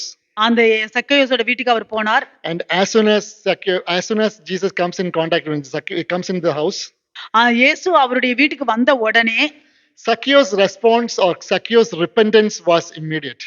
உடனே சக்கேயுஸனுடைய பதில் எப்படி இருந்தது என்றால், இல்ல அவருடைய மனம் திரும்புதல் எப்படி இருந்தது என்றால், Jesus didn't do a counseling there. அந்த இடத்துல இயேசு போய் நான் அப்படியெல்லாம் அவர் வந்து ஒரு அறிவுரையும் சொல்லவில்லை. He didn't say that you are a bad tax collector. அவர் சொல்லவில்லை நீ மிகவும் மோசமான ஒரு வரி வசூலிக்கிறவர் என்று. Jesus didn't say anything. இயேசு ஒன்றுமே சொல்லவில்லை. Jesus had a meal with Zacchaeus. இயேசு அவரோடு கூட உணவு அருந்தினார். Zacchaeus' heart was been opened. அவருடைய இருதயம் திறக்கப்பட்டது. And he does 2 important things at that time. அவர் சக்கேயுஸ் 2 முக்கியமான காரியங்களை செய்தார். Zacchaeus says that I will give half of my wealth to the poor in verse number 8. 8வது வசனத்துல அவர் சொல்கிறார், என்னுடைய சொத்துல நான் பாதியை ஏழை ஜனங்களுக்கு கொடுக்கிறேன். I will give my half of my wealth to the poor. ஏழைகளுக்கு என்னுடைய சொத்துல நான் பாதியை கொடுக்கிறேன். And second, he says that if I have taken anything in an unworthy manner from anyone, I will return it 4 times, 4 folds. நான் எதையாவது மற்றவர்களிடமிருந்து தகாத வழியில் வாங்கி இருந்தேன் என்றால் அதுக்கு நாளத்தனையாக நான் திருப்பி கொடுக்கிறேன் என்று சொல்கிறார். Oh, I'm sure if we make a declaration like this, there will be a queue outside our house, which even 1 year, 2 year, 3 year will never settle. இந்த மாதிரியான ஒரு நம்ம வந்து ஒரு ஒரு ஒரு டிக்ளரேஷன் பண்ணணும்னா நமக்கு வீட்டுக்கு முன்னாடி ஒரு பெரிய கியூ இருக்கும். But Zacchaeus' transformation was immediate. ஆனா சக்கேயுஸ் உடனே அதை சொன்னார். That I will give my half of my wealth to the poor. என்னுடைய சொத்துல நான் பாதியை ஏழைகளுக்கு கொடுக்கிறேன். If I have taken anything from anyone in an unworthy manner, I will return that 4 folds or 4 times. ஏதாவது தகாத முறையில் நான் மற்றவர்களிடமிருந்து எதையாவது எடுத்திருந்தேன் என்றால் அதை நாளத்தனையாக நான் திருப்பி கொடுக்கிறேன். The presence of Jesus in our life will reveal what we are and how we should respond to that. இயேசுவினுடைய பிரசன்னம் நம்மளுடைய வாழ்க்கையில இருக்கும் பொழுது நமக்கு அது வெளிப்பாடு நமக்கு கிடைக்கும். நம்ம யாரு என்றும் நாம் எப்படி அதற்கு பதில் கொடுக்க வேண்டும் என்றும். Coming to church doesn't make us holy. நம்ம சபைக்கு வர்றதுனால நம்ம வந்து பரிசுத்தமாக்குறது இல்ல. Taking Holy Communion doesn't make us holy. நம்ம இங்க வந்து திருவிருந்தை கலந்து கொள்றதுனால நம்ம வந்து அது பரிசுத்தமாக்குறது இல்ல. Attending a fasting prayer or 40 days fasting prayer or anything you do doesn't make us holy. நம்ம 40 நாள் வந்து உபவாசம் இருந்தா கூட அது வந்து நம்மை பரிசுத்தமாக்குவது இல்ல. Only one thing can make us holy. ஒரு காரியம் தான் நம்மளை The பரிசுத்தமாக்கும். more presence of Jesus in my life makes me more holier. எவ்வளவுக்கு எவ்வளவு அதிகமாக இயேசுவினுடைய பிரசன்னம் எனக்குள்ள இருக்கிறதோ அவ்வளவுக்கு அவ்வளவு நான் பரிசுத்தமாகுவேன். Then all these things makes a impact in my life. அதற்கு பிறகு மத்த இந்த எல்லா காரியங்களும் என்னுடைய வாழ்க்கையில ஒரு தாக்கத்தை கொண்டு Are வரும். you with me? என்னோடு கூட But many of time we forget the main aspect and but we concentrate on all other things. பல நேரங்கள்ல நான் வந்து முக்கியமான காரியத்தை நான் மறந்து விட்டாரோம். இந்த மாதிரியான காரியத்துல எல்லாம் பங்கெடுக்கிறோம். Remember there is another story by which Bible says இன்னொரு கதை வந்து வேதம் சொல்லுகிறது. there was a Pharisee and a tax collector standing in front of the temple. ஆலயத்துக்கு முன்பாக ஒரு பரிசேயரும் ஒரு வரி வசூலிக்கிறவரும் நிக்கிறாங்க. There the Pharisee is saying that I fast 3 times a day. அந்த பரிசேயர் சொல்றார் ஒரு நாளைக்கு நான் 3 தடவை வந்து உபவாசம் எடுக்கிறேன். I pray morning, evening, night every time. நான் ஒரு நாளைக்கு 3 தடவை நான் வந்து ஜெபிக்கிறேன். I put all my tithes and offering here. நான் என்னுடைய டைட்ஸ் ஆஃபரிங் எல்லாம் நான் கொண்டு வந்து I do போடுறேன். that, I do this. நான் இதை செய்கிறேன், நான் அதை செய்கிறேன். And there was a tax collector who was standing there. அந்த இடத்துல ஒரு வரி வசூலிக்கிறவர் நிக்கிறாரு. He hit his heart with his hand. அவர் கைகள்னால அவர் இதயத்தை அடித்துக் And he said, கொள்கிறார். Lord, I'm unworthy, please remember me. தேவனே நான் தகாதவனாக இருக்கிறேன், என்னை ஞாபகத்தில் வைத்துக் And கொள்ளுங்கள். Lord said that you will be remembered today. தேவன் சொன்னார் நீ இன்றைக்கு ஞாபகத்தில் இருப்பாய். This is how we are also sometimes. You know, we forget. Tax collection is not a wrong thing at Jesus' time. அந்த இயேசுவினுடைய காலத்துல வந்து அந்த வரி வசூலிக்கிறது அது ஒரு தவறான காரியம் இல்ல. There's a tax collector goes to John the Baptist. He says that, what shall I do? He says that don't collect anything more than what is required. அந்த யோவான் ஸ்நானனிடம் ஒரு வரி வசூலிக்கிறவன் போய் நான் என்ன செய்ய வேண்டும் என்று கேட்ட பொழுது அவர் சொல்லுகிறார் தேவைக்கு அதிகமாக நீ எதையும் வாங்காதே என்று சொல்றார். God instituted the government. தேவன் அந்த அரசாங்கத்தை அவர் நியமித்தார். So to run this government, tax is required. அந்த அரசாங்கத்தை நடத்துவதற்கு அந்த வரி தேவையாக But இருக்கிறது. instead of collecting 1 denarii, when you collect 10 denarii, this is going out of the hand of the Lord.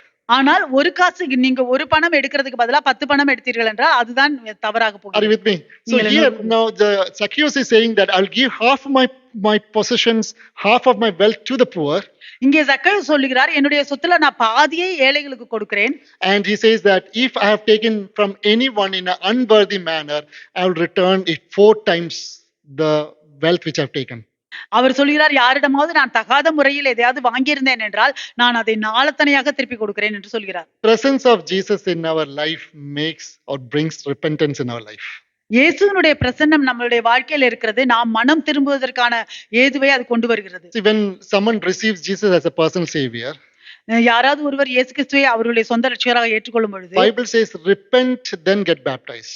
வேதம் சொல்லுகிறது நீங்கள் மனம் திரும்பி ஞானஸ்நானம் எடுங்கள் But என்று. many of the places we see that we get baptized and repentance is as a later part. பல இடங்கள்ல நான் பார்க்கிறோம் முதல்ல வந்து ஞானஸ்நானம் எடுக்கிறார்கள், அதுக்கப்புறம் அந்த மனம் திரும்புதல் பின்னாடி No, நடக்கும். this is a true story. This is really true according to the word of God. ஆனால் இது தேவனுடைய வார்த்தையின்படி அதுதான் உண்மை. We can give any amount of Bible classes before baptism. ஞானஸ்நானத்துக்கு முன்பாக எவ்வளவோ நம்ம வந்து பைபிள் கிளாஸ் கொடுக்கலாம். But until and unless the Holy Spirit convicts our heart, repentance will never come.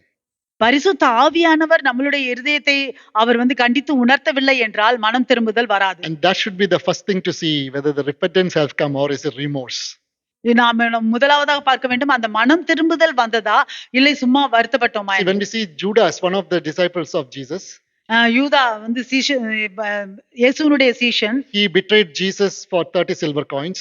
30 வெள்ளிக்காசுக்காக இயேசுவை அவன் காட்டி But கொடுத்தான். when he realized that he has betrayed Jesus, அவன் வந்து இயேசுவை நான் காட்டி கொடுத்தேனே என்று அவன் உணரும் பொழுது he goes and throws that silver coin to the authorities.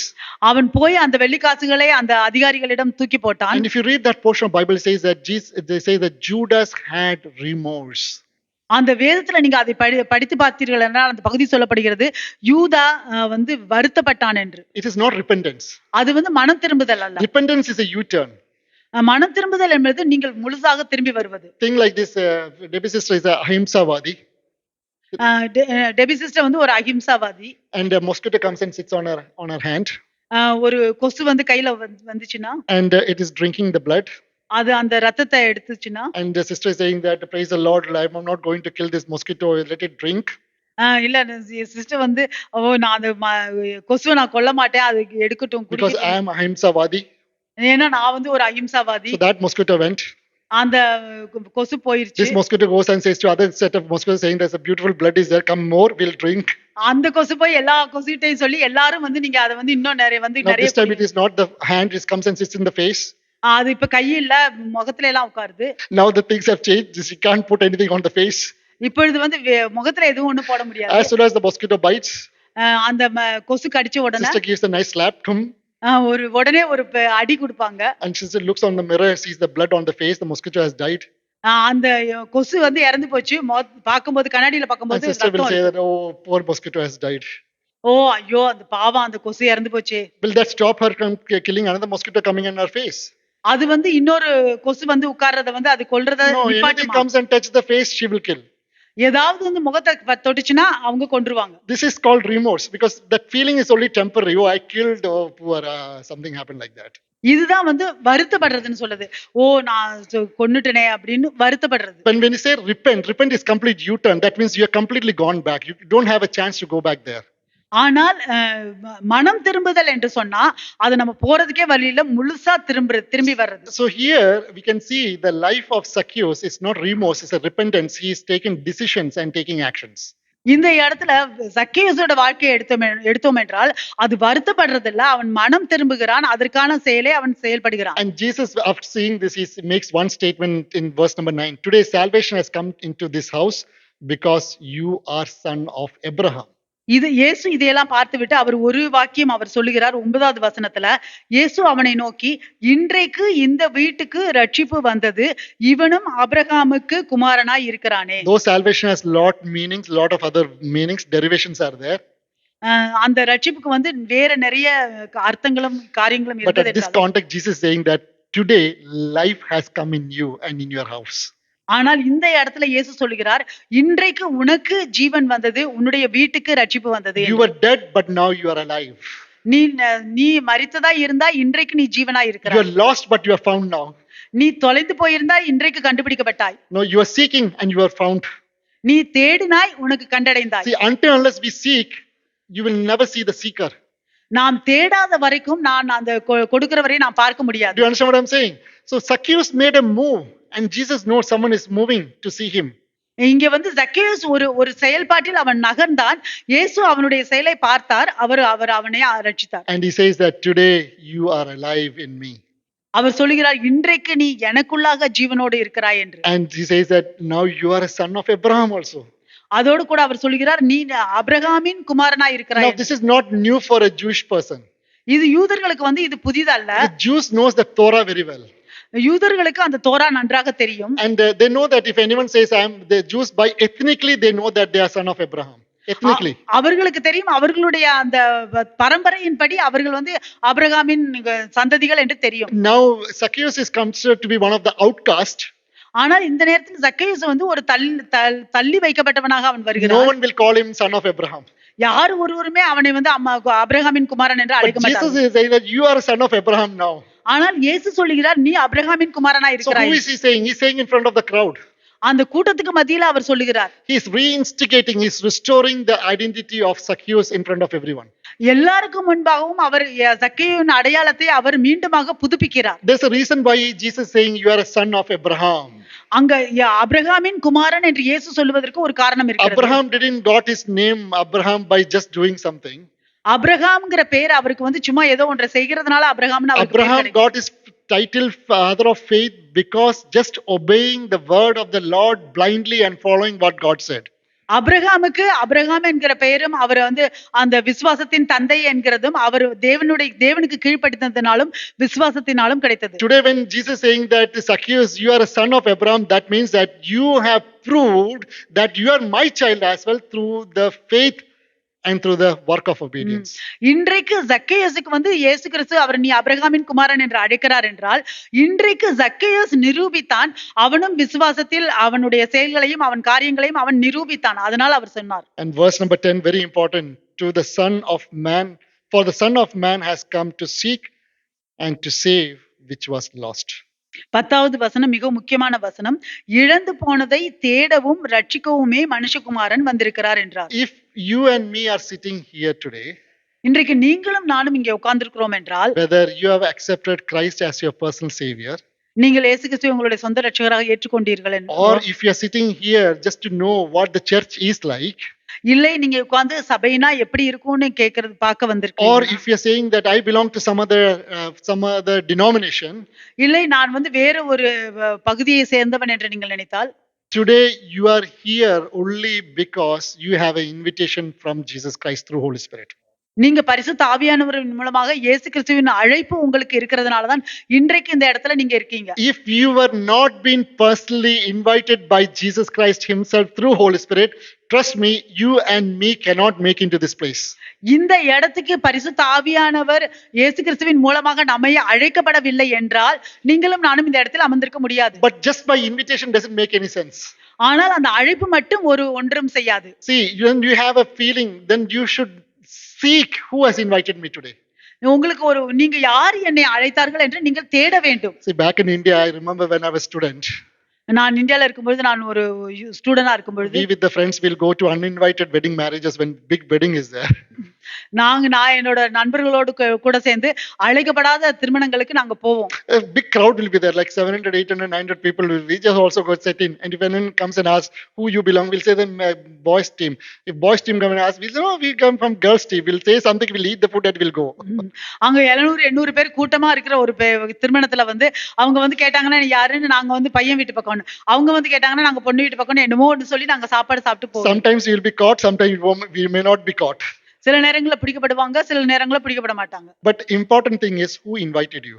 ஆனால் முக்கியமான காரியம் யார் உங்களை அழைத்தார்கள். Now when I say that I am being invited by such a such person, நான் இந்த நபர்னால நான் அழைக்கப்பட்டேன் என்று நான் சொன்னால், then I have a relationship with him. I try to know more about that person. அப்படி என்றால் எனக்கும் அந்த நபருக்கும் ஒரு உறவு இருக்கிறது. நான் இன்னும் அதிகமாக தெரிந்து கொள்ள வேண்டும். Then out of this crowd I will have an intimacy to go and see that person.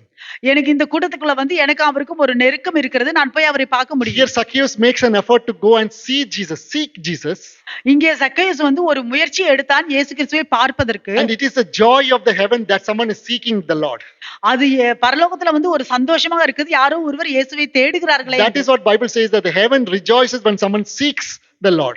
அதுதான் வேதம் சொல்லுகிறது. அந்த பரலோகமானது சந்தோஷப்படும் யாராவது ஒருவர் தேவனை தேடினார்கள் என்றால். It fulfills the purpose of Jesus Christ coming into this earth. அது இயேசு கிறிஸ்து இந்த பூமிக்கு வந்த அந்த திட்டத்தை நிறைவேற்றுகிறது. He came to find and seek and to restore what was lost.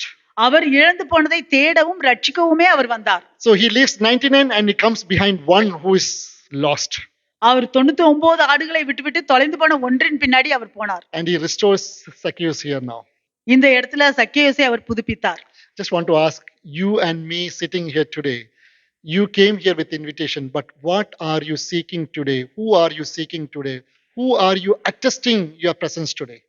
இன்றைக்கு நீங்களும் நானும் அழைக்கப்பட்டு நாம் இங்கே வந்திருக்கிறோம். நீங்கள் யாரை தேடுகிறீர்கள்?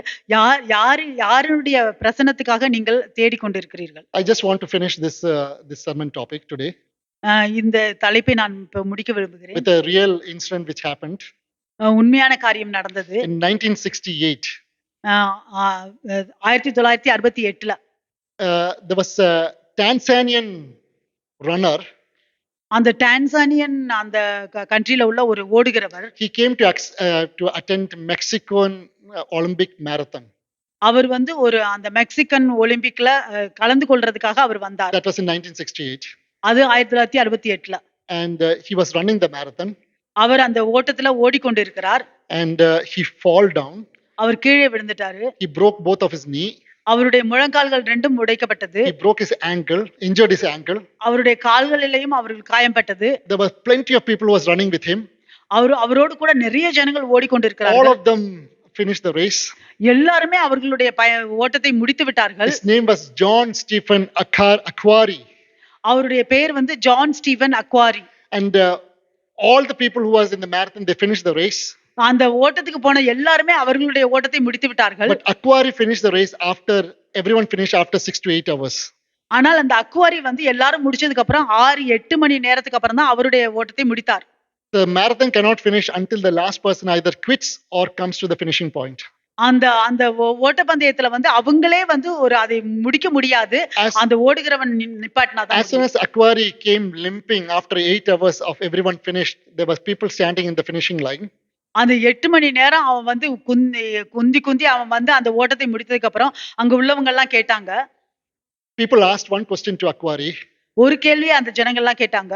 You injured and you fractured your leg. You should have quit. நீ உன்னுடைய கால்களை எல்லாம் வந்து உடைத்து கொண்டாய், கால்கள் எல்லாம் காயம் ஏற்பட்டது, நீ அதை வந்து பாதியிலே நிப்பாட்டி இருக்கணும். And the reply of Aquari was very mind changing, mind blowing. ஆனால் அந்த அக்வாரியோட பதில் வந்து அது நம்ம மனசை மாற்றுகிறதாக. Aquari says like this: my country sent me 5,000 from 5,000 miles here, not to start the race, but to finish the race. ஆனால் Akhwari சொன்னார், என்னுடைய தேசம் என்னை 5000 மைல்களுக்கு அப்பால் இருந்து என்னை இங்கே அனுப்பி இருக்கிறார்கள், இந்த ஓட்டத்தை ஆரம்பிப்பதற்கு அல்ல, இந்த ஓட்டத்தை முடிப்பதற்காக அனுப்பி இருக்கிறார்கள். My country didn't send me here to just to start the race, but to finish the race. என்னுடைய தேசம் என்னை இங்கே அனுப்பினது இந்த ஓட்டத்தை ஆரம்பிப்பதற்காக மட்டுமல்ல, அந்த ஓட்டத்தை முடிப்பதற்காக என்று சொன்னார். We all are started the race. நம்ம எல்லோருமே வந்து ஓட்டத்தை ஆரம்பித்திருக்கிறோம். But in Christ we need to self evaluate day by day that where am I in this race today. இயேசுக்குள்ளாக நாம் ஒவ்வொரு நாளும் நாமே நம்மை ஆராய்ந்து பார்க்க வேண்டும், இந்த ஓட்டத்துல நான் எங்கே இருக்கிறேன் என்று. What is holding me back in this race running? Am I running or am I limping?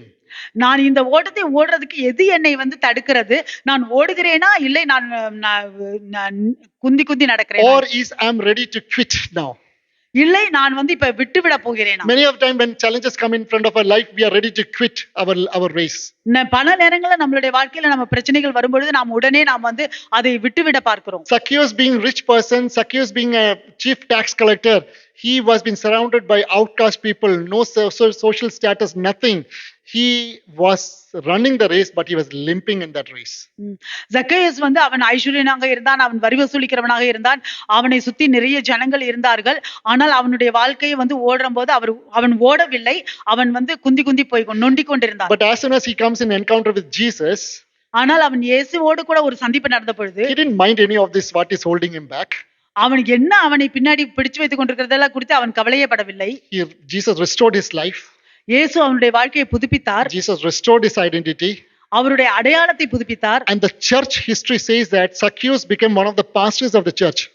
ஆனா சபையினுடைய வரலாறு சொல்லுகிறது ஜக்கேயஸ் ஒரு சபைக்கு பாஸ்டரா இருந்தாங்கன்னு. Amen, praise the Lord.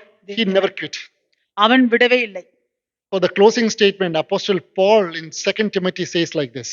2 தீமோத்தேயுல அப்போஸ்தலர் பவுல் சொல்கிறார், I have fought the good fight. நான் நல்ல ஓட்டத்தை ஓடினேன். I have finished the race. நான் ஓட்டத்தை முடித்தேன். And I have kept the faith.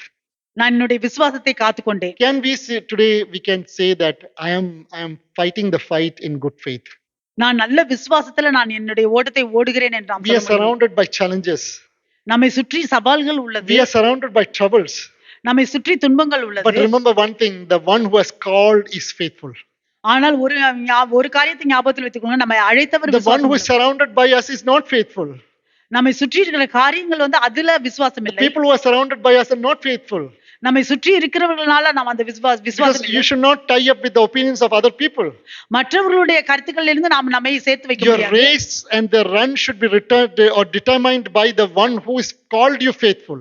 உங்களுடைய ஓட்டமானது உங்களை அழைத்தவர் விசுவாசம் உள்ளவர் என்பதில் தான் தீர்மானமாக இருக்க வேண்டும். This was only a statement by Apostle Paul. இது அப்போஸ்தலன் பவுலுடைய ஒரு வாக்கியமாக இருக்கிறது. This was only a statement by one of the marathon runner.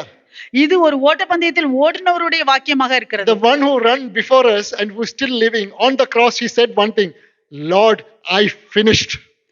நமக்கு முன்பாக ஓடினவர் அவர் இன்னும் ஜீவனோடு இருக்கிறார். அவர் சொன்னார், தேவன் வந்து நான் முடித்தேன், இது முடிந்தது என்று சொன்னார். Jesus' comment on the cross, Lord, it is finished. அது இயேசு கிறிஸ்து அந்த சிலுவையில வந்து இது முடிந்தது என்று சொன்னார். Because he finished, I am ready to stand here. அவர் முடித்ததனால இன்றைக்கு நான் ஆயத்தமாக இருக்கிறேன். Because Jesus finished there, I am standing here, I am singing and praising and listening. இயேசு கிறிஸ்து அன்றைக்கு முடித்ததனால நான் இன்றைக்கு நின்று கொண்டு அவரை துதிக்கிறேன், ஆராதிக்கிறேன். This should be your and my identity in Christ. இதுதான் உங்களுடைய என்னுடைய அடையாளமாக இருக்க வேண்டும். My identity is not standing here and preaching and singing or giving a testimony or sitting as one of the congregant member. என்னுடைய அடையாளம் வந்து நான் இங்க இருந்து பிரசங்கம் பண்ணிக்கிறதுனாலயோ இல்ல அங்க உட்கார்ந்து பாடுகிறதுனாலயோ இல்லை ஒரு அங்கத்தினராக இருக்கிறதுனாலயோ இல்ல. My identity is not any name associated with my name. என்னுடைய பேரோடு கூட இருக்கிற அந்த பட்டியலோடு இல்ல என்னுடைய அடையாளம். When I leave my last breath, என்னுடைய கடைசி சுவாசம் வரைக்கும் Jesus won't call me Dr. Boban. இயேசு வந்து என்னை டாக்டர் பாபன்னு கூப்பிட மாட்டாரு. Jesus won't call me Pastor Boban. இயேசு வந்து என்னை பாஸ்டர் பாபன்னு கூப்பிட Jesus மாட்டாரு. won't call me Apostle Boban. இயேசு வந்து என்னை அப்போஸ்தலன் பாபன்னு கூப்பிட Jesus மாட்டாரு. won't call me Teacher Boban. இயேசு என்னை டீச்சர் பாபன்னு கூப்பிட மாட்டாரு. Jesus won't call me Reverend Boban. இயேசு என்னை ரெவரண்ட் பாபன்னு கூப்பிட மாட்டாரு. Bible only gives one title. வேதம் ஒரு தலைப்பு தான் கொடுக்கிறது. You faithful servant enter my peace. விசுவாசம் உள்ள வேலைக்காரனை ஊழியக்காரனே என்னுடைய இடத்துக்கு வாரும். It is right that I am a son of God. அதுதான் நான் தேவனுடைய மகனாக I am a child of God. There's no doubt on that. நான் தேவனுடைய பிள்ளையாக இருக்கிறேன், அதுல ஒரு சந்தேகமே இல்லை. But when I work for him, when I enter to the presence of the God, he calls me faithful servant, enter into my rest.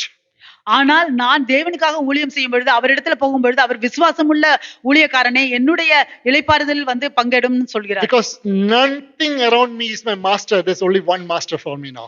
என்னை சுற்றி இருக்கிற எந்த காரியமும் என்னுடைய எஜமானன் இல்லை, எனக்கு ஒரே ஒரு எஜமானன். If I fix my eyes upon that master, அந்த எஜமானன் மேல் என்னுடைய கண்களை நான் வைத்தேன் என்றால் I am restored, நான் புதுப்பிக்கப்பட்டேன், I am renewed, நான் புதுப்பிக்கப்பட்டேன், and my identity is in Christ. என்னுடைய அடையாளம் கிறிஸ்துவுக்குள்ளாக It இருக்கிறது. is true, the Satan will bring people around me to bring me down.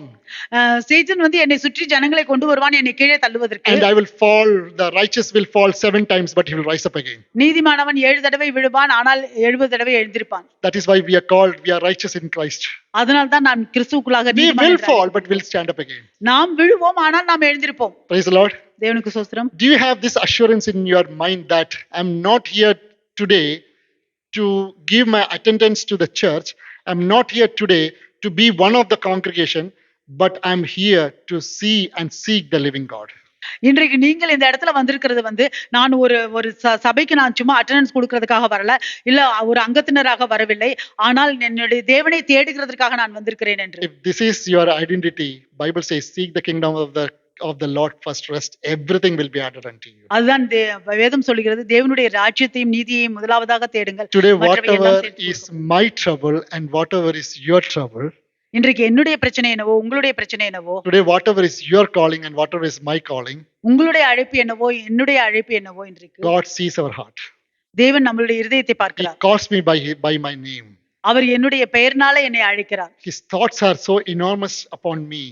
அவருடைய எண்ணங்கள் எல்லாம் மிகவும் உயர்ந்தவையாக இருக்கிறது He என் has மேல். encarved in his right hand. அவருடைய கைகளில் என்னை வரைந்து He வைத்திருக்கிறார். has inclined his ears upon me. அவருடைய காதுகளை என்னிடம் கேட்க He has fixed வணங்குகிறார். his eyes upon me. அவருடைய கண்களை என் மேல் வைத்திருக்கிறார். He is collecting my tears in his hand. என்னுடைய கண்ணீரை அவர் கைகளில் ஏந்தி கொள்கிறார். He knows me other than someone else knows me. மற்றவர்களை காட்டிலும் அவருக்கு என்னை நன்றாக He is தெரியும். the Lord who knows my end from the beginning. என்னுடைய தேவனுக்கு என்னுடைய முடிவு ஆரம்பத்திலிருந்தே தெரியும். He has called me in his faithfulness. அவருடைய விசுவாசத்தில் என்னை அழைத்தார். More importantly, this should be your and my identity, that முக்கியமாக உங்களுடைய என்னுடைய அடையாளமாக அது இருக்க வேண்டும். if Father God has given Jesus Christ his only begotten Son, பிதாவானவர் அவருடைய ஒரே பேரான குமாரனை இயேசு கிறிஸ்துவை நமக்கு கொடுத்தார் என்றால், that whoever believes in him will never perish but have eternal life, யார் ஒருவர் அதை விசுவாசிக்கிறார்களோ அவர்கள் அழிந்து போக மாட்டார்கள், அவர்கள் how நித்திய much ஜீவன் more உண்டு. Jesus, the Father God, will see my need and your need if he has given Jesus himself for me. How much more important he is for me. பிதாவானவர் அவருடைய குமாரன் இயேசு கிறிஸ்துவே உங்களுக்கும் எனக்கும் கொடுக்கும் பொழுது அவர் மற்றது எந்த காரியங்களே அவர் நமக்காக கொடுக்காமல் இருக்க போகிறார். Whatever your trouble and my trouble is, surrender today to the presence of the Lord. The Lord will use it. What the Satan meant it for evil, God will turn the table. இன்றைக்கு உங்களுடைய என்னுடைய பிரச்சனை என்னவாக இருந்தாலும் சரி, நாம் தேவனிடத்துல ஒப்பு கொடுப்போம். சாத்தான் தீங்குக்காக கொண்டு வந்ததை தேவன் அதை நன்மைக்காக மாற்றுவார். Praise the Lord. தேவனுக்கு ஸ்தோத்திரம். If God has spoken to you today, இன்றைக்கு தேவன் உங்களோடு கூட பேசியிருந்தால், can we all stand up and we surrender today to the presence of the Lord? நாம் எல்லோரும் எழுந்து நிற்போம். தேவனுடைய பிரசன்னத்தில் நாம் ஒப்பு கொடுப்போம். When we surrender to the presence of the Lord, we are not surrendering to show anyone saying that, Lord, I'm surrendering today, because the Lord sees our heart. And when we surrender today, be of one thing sure: those who are looked upon the Lord, they have never been ashamed, and God will pay it back. God will turn the table around for you. ம். இன்றைக்கு நாம் தேவனிடத்துல ஒப்பு கொடுக்கும் பொழுது ஒரு காரியத்தை நீங்கள் ஞாபகத்தில் வைத்துக் கொள்ளுங்கள். தேவனை நோக்கி பார்த்தவர்கள் யார் ஒருவரையும் அவர் புறம்பே தள்ள மாட்டார். அவர் விசுவாசம் உள்ளவராக இருப்பார். அவர் நமக்கு உண்மையானவராக இருப்பார். And what looks a trouble in front of your eyes, உங்களுடைய கண்களுக்கு முன்பாக என்ன துன்பமாக தெரிகிறதோ, and what looks a wall in front of your eyes, உங்களுடைய கண்களுக்கு முன்பாக என்ன மதிலாக and தெரிகிறதோ, what looks a big sea in front of your eyes, உங்களுடைய கண்களுக்கு முன்பாக என்ன பெரிய கடலாக தெரிகிறதோ, when you trust the Lord, நீங்க தேவனை நம்பும் பொழுது, trust me, that is God's protection. நம்புங்கள், தேவன் உங்களுக்கு ஒரு பாதுகாப்பை கொடுக்கிறார் என்று. God is protecting you from something which you cannot imagine or you cannot think. நீங்க நினைக்க முடியாத அளவுக்கு தேவன் உங்களை பாதுகாத்துக் கொள்கிறார். Only thing Bible says is give thanks in everything. வேதம் சொல்கிறது எல்லா காரியத்துக்கும் நீங்கள் தேவனுக்கு நன்றி But செலுத்துங்கள். before God even touches us, we need to know that I am his child. தேவன் நம்மை தொடுவதற்கு முன்பாக நமக்கு தெரிய வேண்டும், நான் தேவனுடைய பிள்ளை என்று. Praise the Lord. தேவனுக்கு